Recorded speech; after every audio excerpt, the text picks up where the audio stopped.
Olá, eu sou o Hélio Moraes e quero lhe dar as boas-vindas aqui ao meu canal. Hoje eu tenho o prazer de entrevistar para você o professor Wesley de Paula, que além de professor universitário é consultor estratégico. E professor Wesley, muito obrigado por dispensar aqui o seu tempo, que é precioso, que eu sei, e raro, para estar aqui com a gente, no meu canal, com a minha audiência, explicando um pouco de estratégias empresariais e como superar e como vencer os desafios de 2016. Eu é que agradeço, é uma honra estar aqui. Muito bem. Para você que está assistindo, eu gostaria de apresentar rapidamente o professor Wesley. E eu tenho aqui uma cola, porque eu tenho bastante coisa para falar. O professor Wesley, ele... Antes, pegue aí uma caneta e um papel, porque o assunto que nós vamos tratar aqui hoje você não ouve todos os dias, tá? E você não vai achar isso fácil na internet não, ok? Mas vamos lá então. O professor Wesley, ele é graduado em Administração de Empresas, com especialização em Administração Geral e Ciências Políticas. Além disso, ele é mestre em Administração e atualmente está cursando o doutorado também em Administração. Além da experiência acadêmica, o professor Wesley atua desde 1990 como consultor estratégico e organizacional em diversas empresas, principalmente na região Centro-Oeste, Norte e Nordeste do Brasil, além do Sudeste. E ele vem produzindo estudos avançados e a partir desses estudos ele está reestruturando estrategicamente e alavancando o crescimento das organizações onde ele atua de forma sustentável. Professor Wesley, qual é o maior problema das empresas brasileiras? Empresário pensa, Hélio. E de uma maneira geral, o empresário pensa aquilo que nós chamamos de modelos mentais. Quando ele está pensando, ele tem uma certa mania. Simploriamente pensando, ele divide o seu faturamento em três partes. A primeira parte é aquilo que a gente chama de CMV, que é o custo da mercadoria vendida. Uma segunda parte ele chama de outros custos e despesas e ele reserva uma partezinha que é o que ele gostaria de obter, que é o lucro. O problema é que para ele chegar neste lucro existe um fator chamado desperdício. O desperdício no Brasil é um dos maiores do mundo. Nós brasileiros, não sei por que cargas d'água, desperdiçamos muito. Desperdiçamos o tempo das pessoas, dos funcionários. Tempo significa que você tem que contratar mais pessoas, que significa mais custos, mais riscos trabalhistas. Significa que você desperdiça também materiais, você tem que comprar mais máquinas, mais equipamentos, e tudo isso significa custo, despesa. E no final das contas, a maior parte dessas organizações costumam não ter o lucro que gostariam de ter.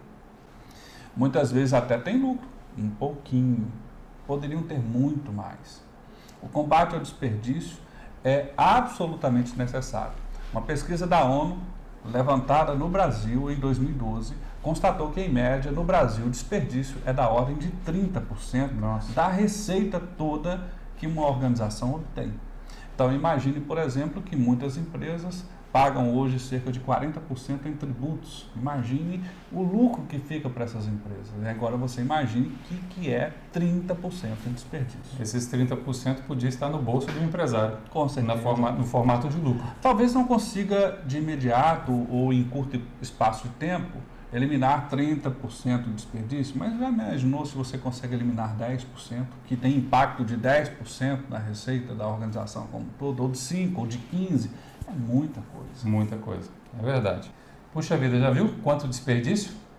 Professor Wesley, na sua experiência de 26 anos, orientando organizações por quase todo o Brasil, e eu sei que algumas organizações são grandes, com muitos funcionários, qual a maior organização que você já orientou?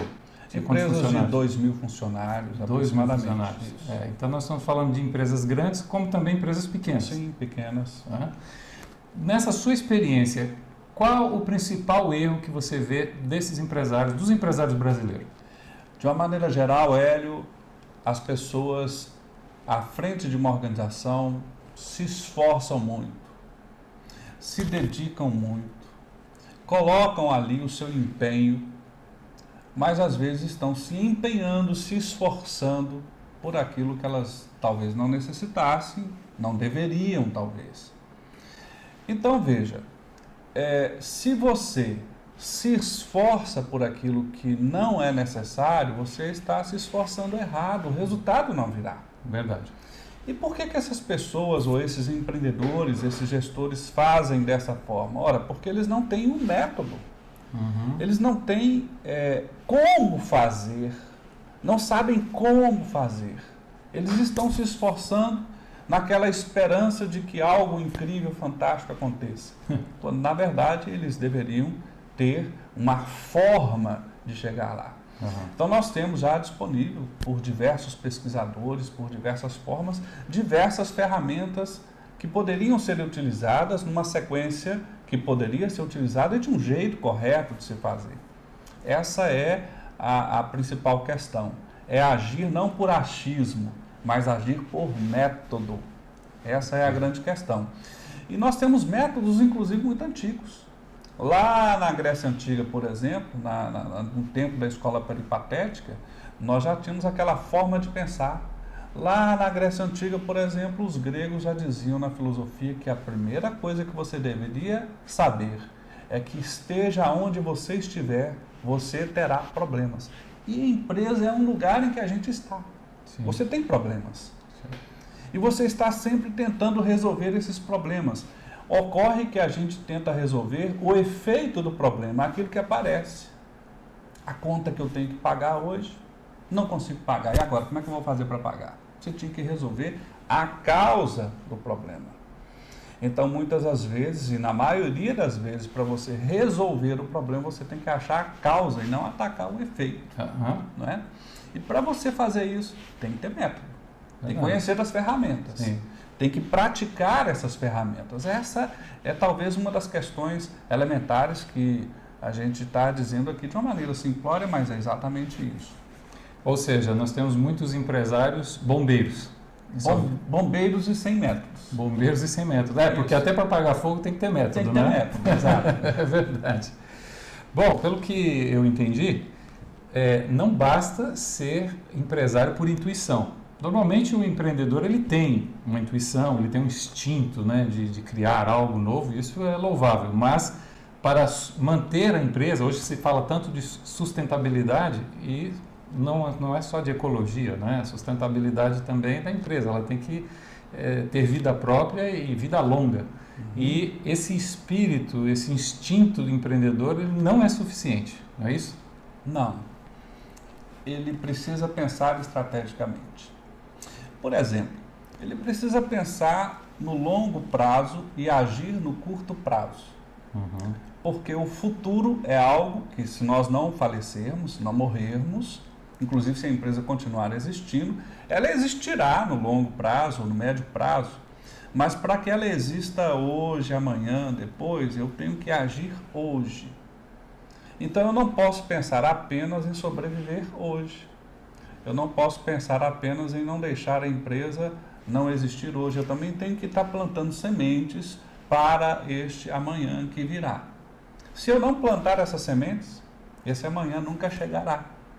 E que sementes são essas? Por exemplo, estrategicamente, se você não imaginar qual é o futuro provável e escolher os caminhos para que esse futuro provável te favoreça, esse futuro nunca chegará para você.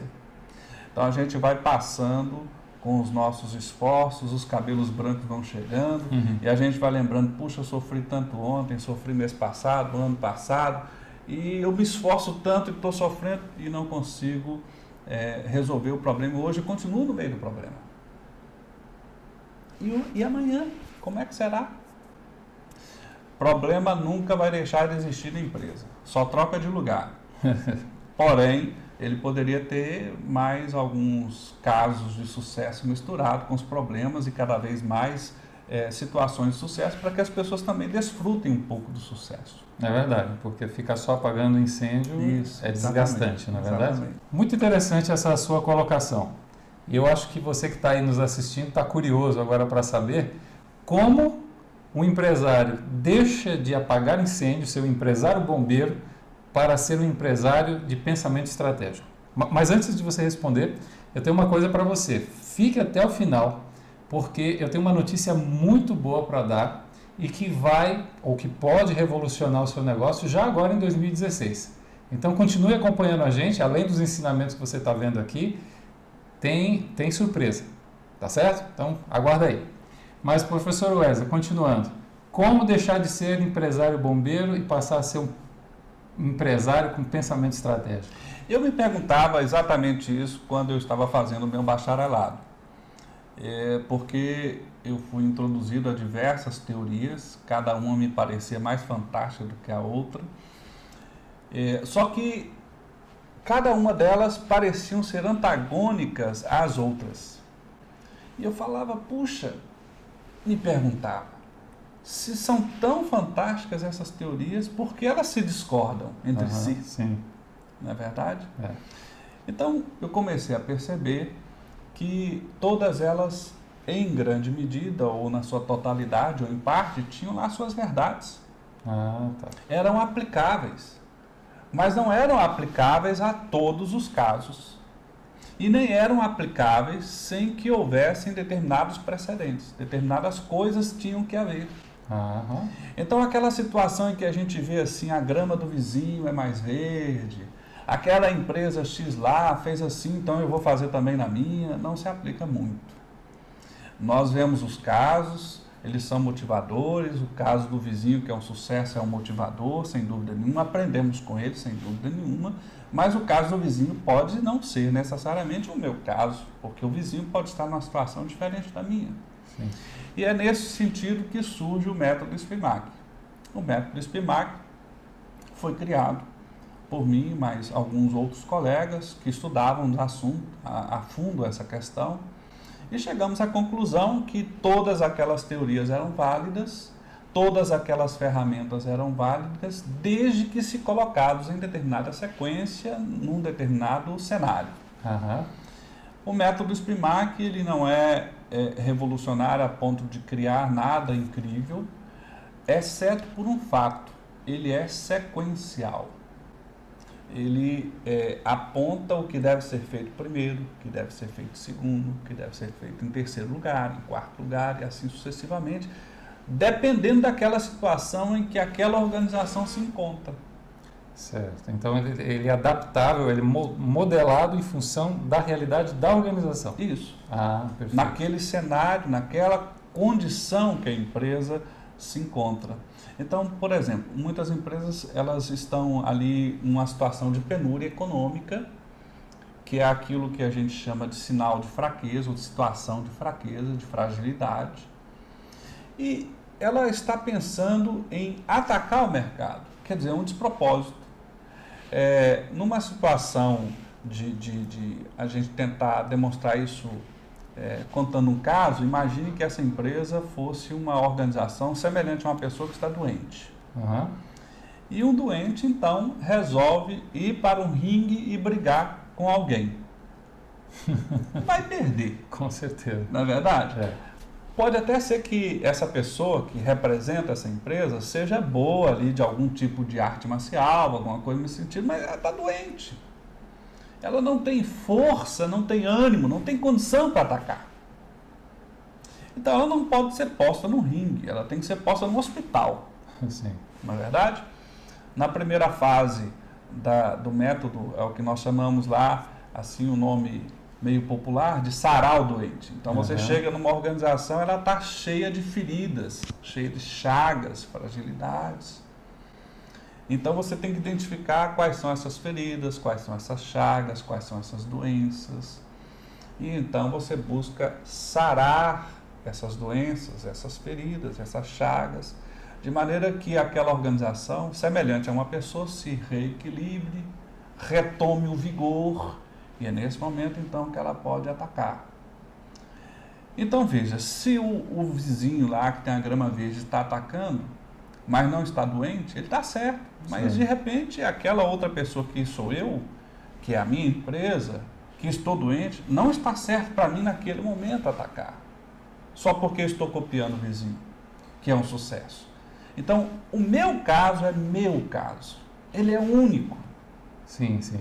O meu cenário não é o seu cenário. Não é o cenário do vizinho que tem a grama mais verde. Então nós precisamos identificar e traçar a ação concreta dentro daquela situação, quais são as teorias, quais são as ferramentas específicas para aquele caso na sequência prescrita. Então quer dizer que desse jeito o empresário ele vai começar a antecipar as situações e ele vai prever os seus movimentos e vai deixar de ser um bombeiro. E a cada dia um pouquinho menos doente, um pouquinho mais forte, mais sarado. Eu não sei, eu tenho uma tendência de falar de uma maneira um pouco mais popular. Minha mãe sempre me disse que um homem sem dinheiro até a sombra é feia. Então imagine, por exemplo, uma empresa sem dinheiro, não consegue honrar os seus compromissos financeiros. E ela está pensando em gastar mais algum dinheiro com algum projeto mirabolante só porque o vizinho lá, o concorrente, está fazendo.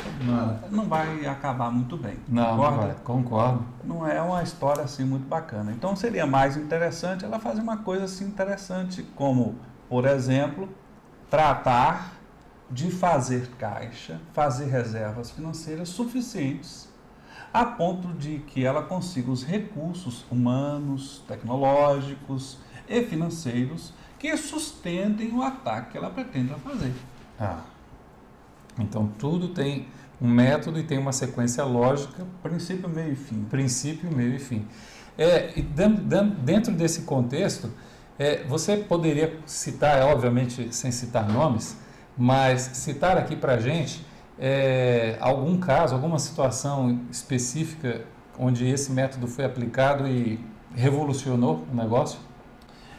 Não se trata de uma revolução, mas de uma evolução sistemática que gera uma situação de sustentabilidade. Certo. Eu me recordo já há alguns anos, eu diria quase 2 décadas, um fato que ocorreu no estado de Minas Gerais, de uma rede de padarias.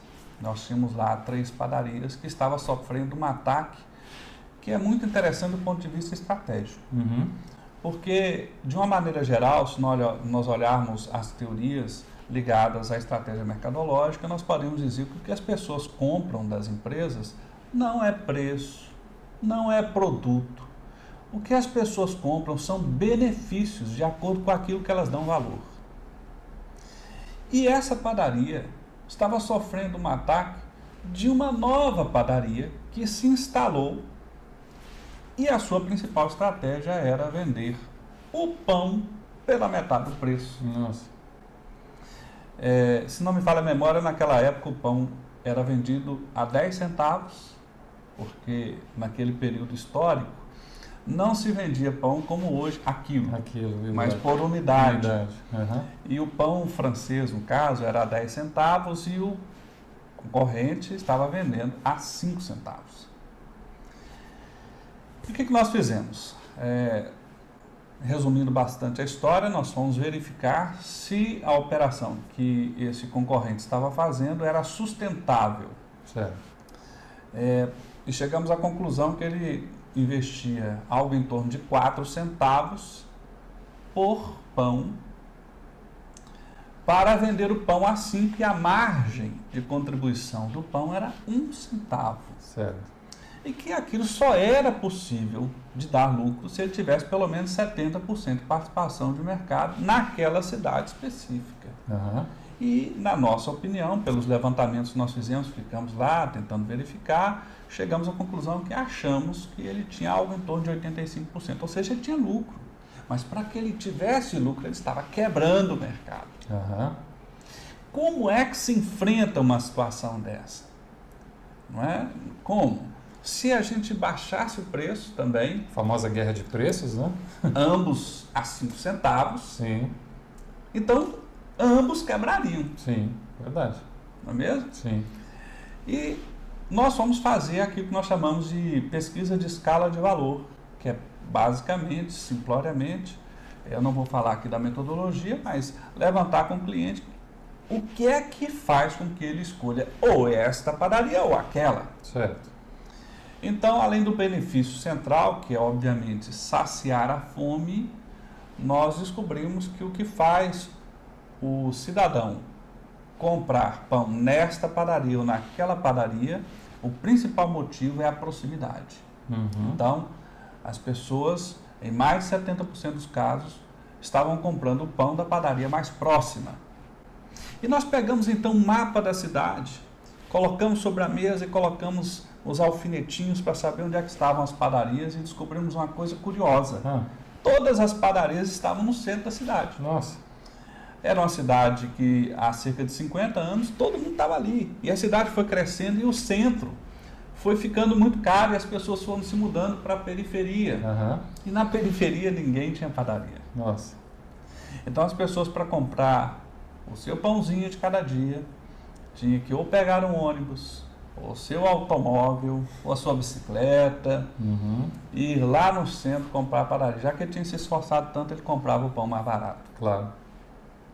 E o que nós fizemos foi uma coisa simples. Compramos alguns automóveis do tipo bestas, fizemos ali uma adaptação nesses automóveis para que tivesse a estufa, para que o pão ficasse quentinho, e fizemos toda uma padronização daqueles automóveis e fizemos uma campanha publicitária da padaria, lembrando que era sempre próximo de você no horário que os clientes queriam, e visitávamos toda a cidade levando o pão, vendendo a 10 centavos. E assim acabou o movimento no centro e o nosso concorrente se inviabilizou, porque ele passou a ter menos de 30% de participação de mercado, não conseguiu se sustentar e acabou desistindo do mercado. E nós retomamos o espaço mercadológico, nos posicionamos muito bem.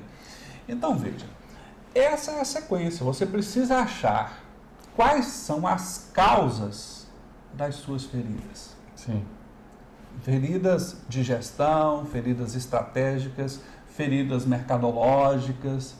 Quais são as causas daquelas chagas que estão matando o seu negócio? E a partir daí é que você propõe qual é o seu plano estratégico, o seu plano de ação. Sim. E então, efetivamente, executa esse tipo de coisa. E é aí que começam a surgir os resultados. E posteriormente a isso, a gente tem que fazer o processo de sustentabilidade, tornar esse sucesso sustentável, constante. Sim. Como o professor Jim Collins sempre diz, você tem que fazer empresas feitas para durar.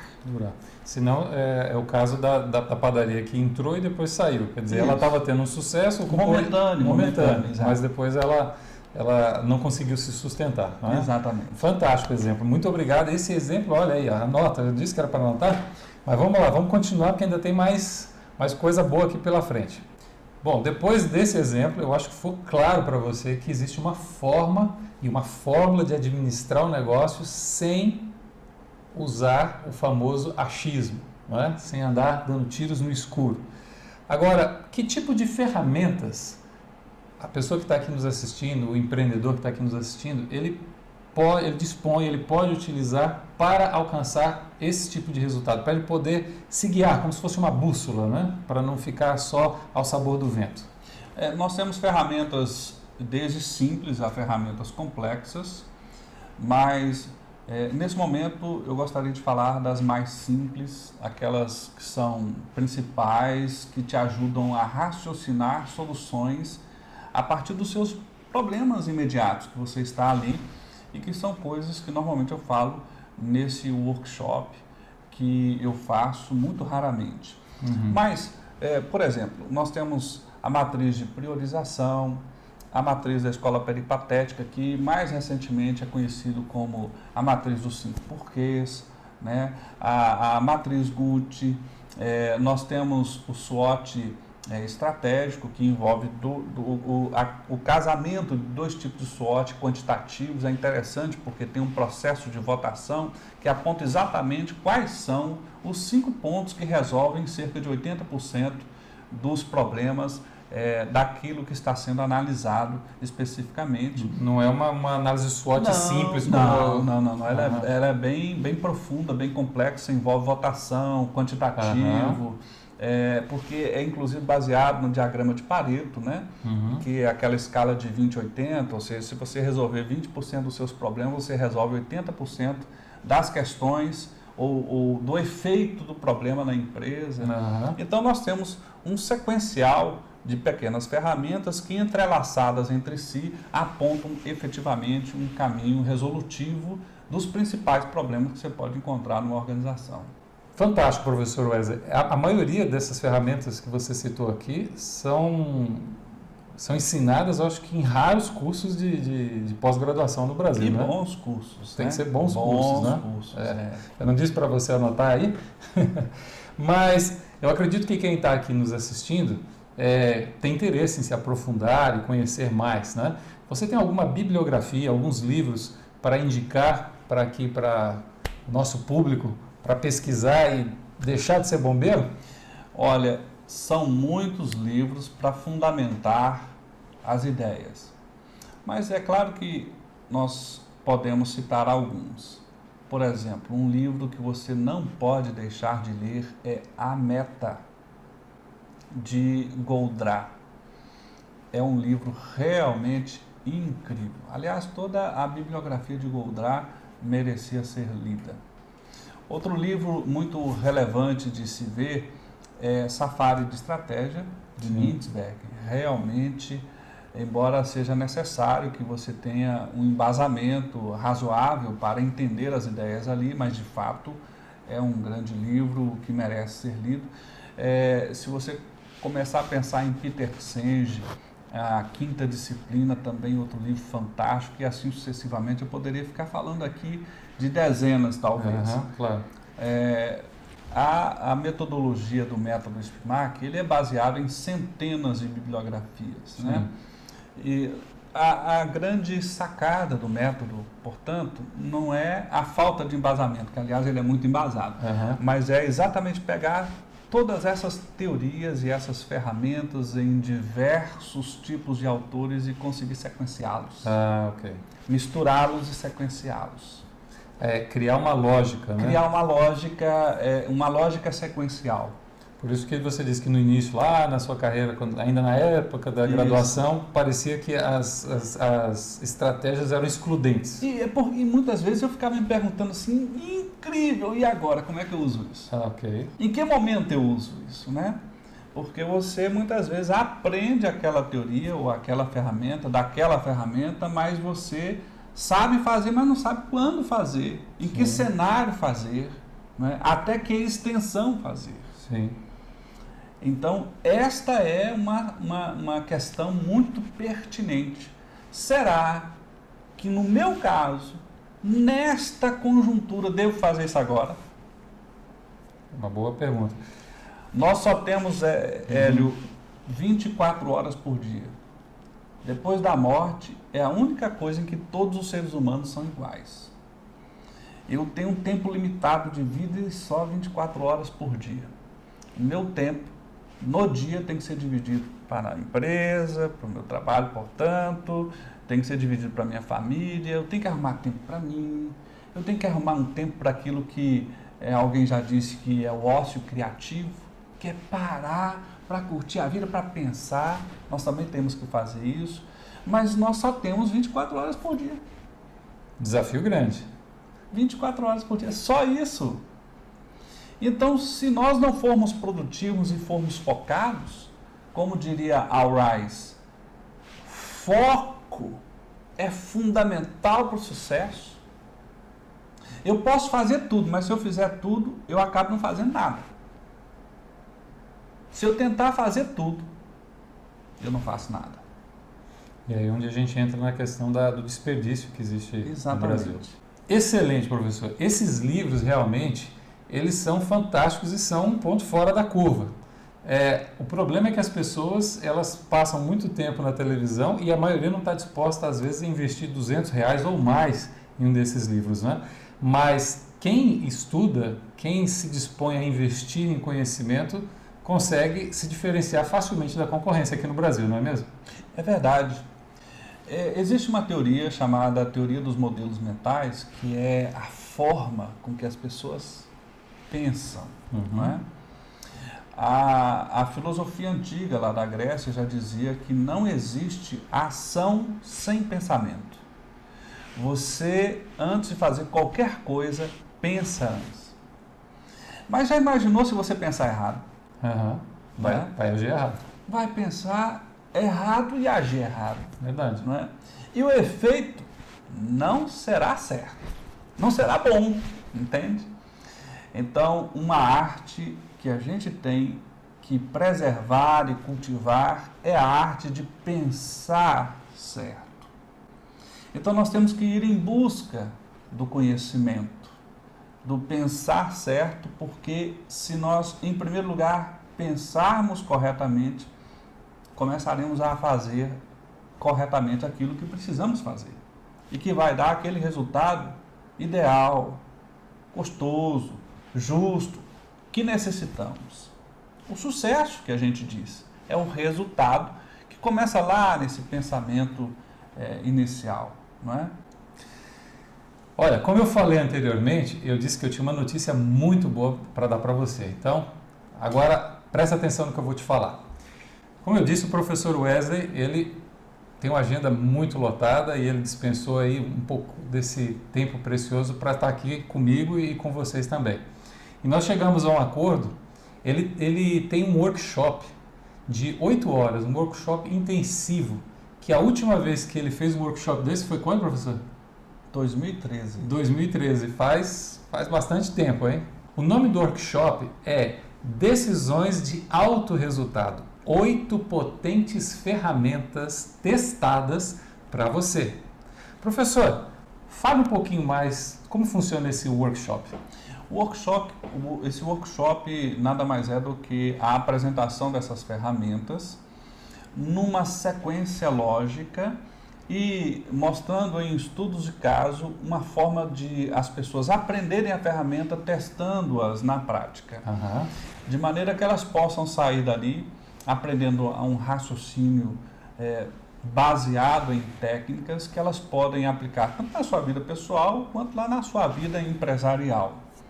Eu tenho certeza, uma convicção muito grande, até baseado nas experiências anteriores das poucas possibilidades que eu tive de fazer esse workshop, de que as pessoas vão sair dali com essas ferramentas que vão ajudar muito na sua vida pessoal e na sua vida profissional.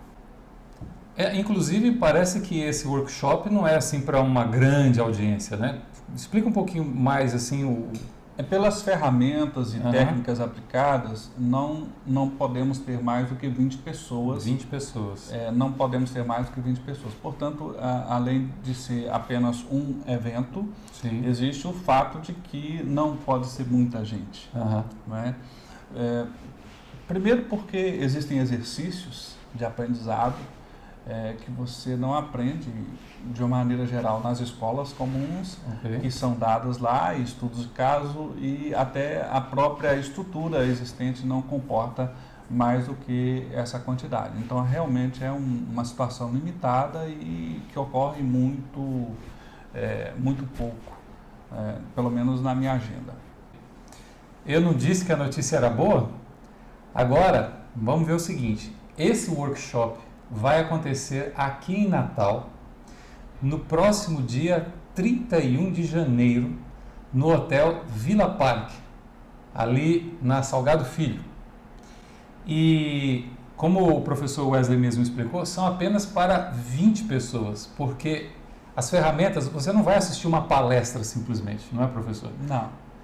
Você vai botar a mão da massa mesmo e aprender como usar as ferramentas. Exatamente. E vai ter que fazer caso real ali para sair dali e aplicar no seu negócio. E levar as ferramentas também para si, né? Vai levar planilhas, vai aprender e vai levar. Sim. Então ela vai sair dali instrumentalizada e com as ferramentas nas mãos para poder levar para a sua vida real. Certo. Então, além das planilhas, né, que você acabou de falar, tem mais um outro material. Tem uma apostila. E também tem um diploma, um certificado de participação, para que você possa, inclusive, dizer, olha, eu estive lá também. É raro e eu também estive lá. Para quem é indicado esse workshop? Principalmente para empreendedores, para gestores, para estudantes de administração, também estudantes de publicidade, pessoas que estudam estratégia, fundamentalmente aqueles que são ligados à escola de gestão. Perfeito. Você vai ter a oportunidade rara de participar desse workshop aqui em Natal. Lembrando, dia 31 de janeiro. O valor desse workshop e as condições estão aqui embaixo desse vídeo. É algo que é imperdível e cabe no seu bolso. Agora, corra, porque são apenas para os 20 primeiros que se inscreverem, tá certo? E inclusive aqui você vai ter até condições de parcelar no cartão de crédito se você quiser, tá bom? Lembrando que são 8 ferramentas testadas, 26 anos, né, professor?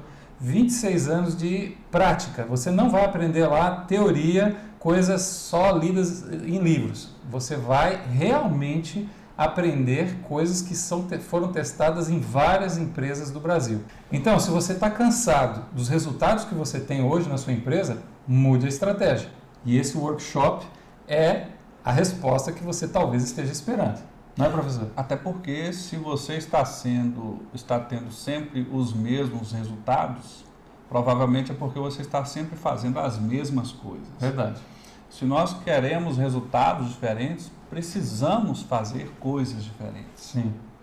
Mas para fazer essas coisas diferentes, primeiro nós temos que aprender a pensar diferente e também precisamos aprender as ferramentas para fazer diferente. É verdade. Então, corra enquanto é tempo. Existem apenas 20 vagas, não tem como abrir mais, senão vai comprometer a qualidade da aplicação do método, tá certo? Faça a sua inscrição. Se você tiver alguma dúvida, também aqui embaixo tem o meu e-mail, tem o telefone para você entrar em contato para tirar alguma dúvida. Professor Wesley, eu estou muito agradecido por você ter vindo aqui, compartilhado esses ensinamentos preciosos, não só para mim, mas aqui também para quem está nos assistindo. E antes de nos despedirmos, eu gostaria que você deixasse aí uma mensagem final para quem está nos assistindo. Mahatma Gandhi certa vez disse: aquele que não serve, aquele que não vive para servir, não serve para viver. É uma honra para mim servir a você. Aguardo você lá. Muito bom, muito bom. Muito obrigado mesmo. Obrigado a você também que investiu seu tempo assistindo esse vídeo, nos acompanhando até o final. E esperamos você dia 31 lá no workshop. Faça a sua inscrição, se tiver alguma dúvida, ligue para mim ou mande um e-mail, tá certo? Então, nos vemos em breve no dia 31. Um abraço, sucesso e bons negócios. Tchau. Tchau.